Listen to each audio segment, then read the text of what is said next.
What up? This is OP, Artist Relations Manager, Serato. We're here at Scratch Academy in Philly talking about the DJ-808. This is the Roland DJ-808, the first collaboration between Serato and Roland. This thing is a beast. I can actually play the pads, kind of MPC style if I want to.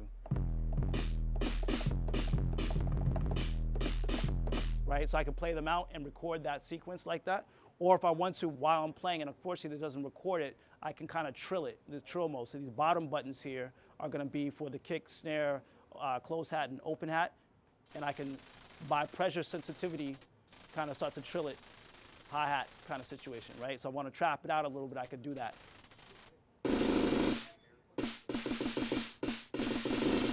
Right? Kind of rolling it out, right? I'm gonna press shift and hold TR, the TR record button here, and it's gonna allow me to record what I'm doing here. So I'll have this up.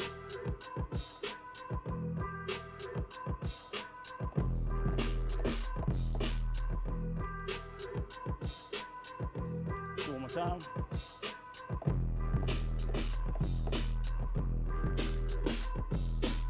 You have a step sequencer here with 16 steps, and just on steps by itself, I can go through and start to program. Kick going on, I'll throw in a snare.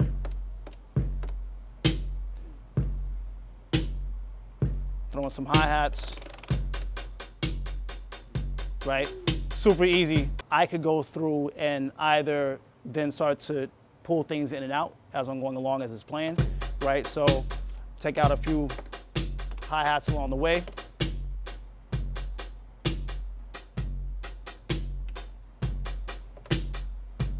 Throw through some drums back in, however you want to do it, right? Right now, this is playing off of a BPM that was set here, and if I want to increase that,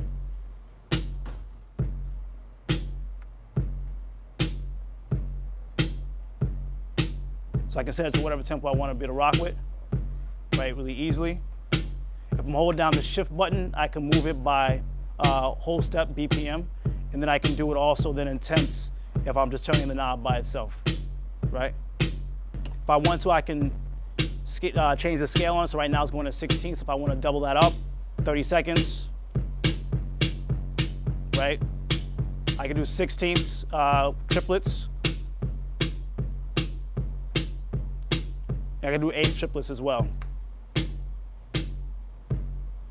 But I'll go back to the 16. And I'll do that with the hi-hats so you can hear it coming off the hi-hats.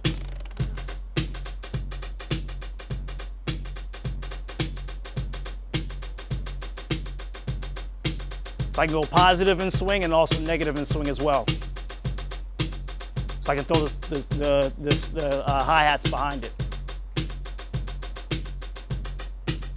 So just as a drum machine by itself, you can do a lot of work without having to do too much extra stuff with it, right?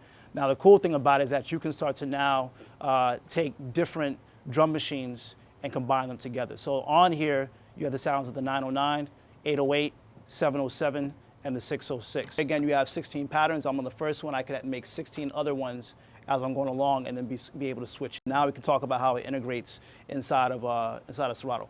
On the mixer, this middle channel here, your TR/sampler channel, is the volume that's coming out the master for the drum machine. So if I have this playing now, nothing's coming out, and I can adjust the volume on it to the way that I want it to be, right?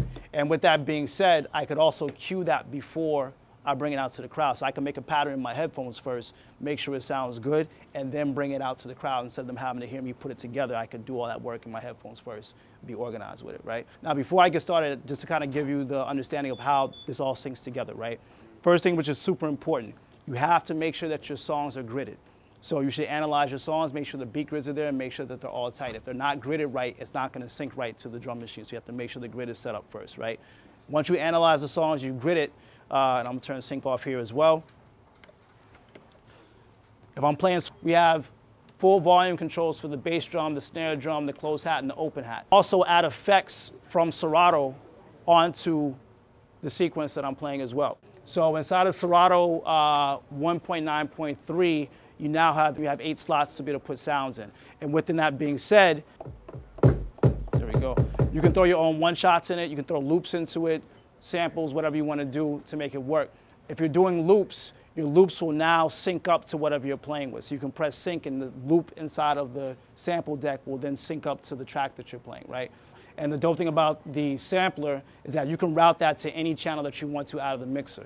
So right now I have it routed to channel 4. So I can control it on channel 4 and then I can EQ it. I can control the trim on it. If I want to filter it, I can do that as well. And then also I can add effects to it along the way. Right, so I can throw effects on top of it on that channel if I want to. Inside of Serato, there's also a master volume for the sampler. So if you want to have it a little bit lower, instead of having to control it from here, you can control it by the master volume inside the sampler, inside of Serato. And there's also a mute button inside of it as well. So if you wanted to, you could actually map a button on the controller to maybe turn off the sampler altogether and then turn it back on by pressing a button on it to make it happen. And also then use a knob to be able to control the master volume for the sampler on it as well. 0 to 100 is 9A and controller is 2A. So they're not necessarily the same key with each other. But what I can do is if I want to, if I press key sync on the side that I want to sync up to the main track that's playing, when I press key sync, it's gonna bring it either to the exact same key or the most closest relative key to each other.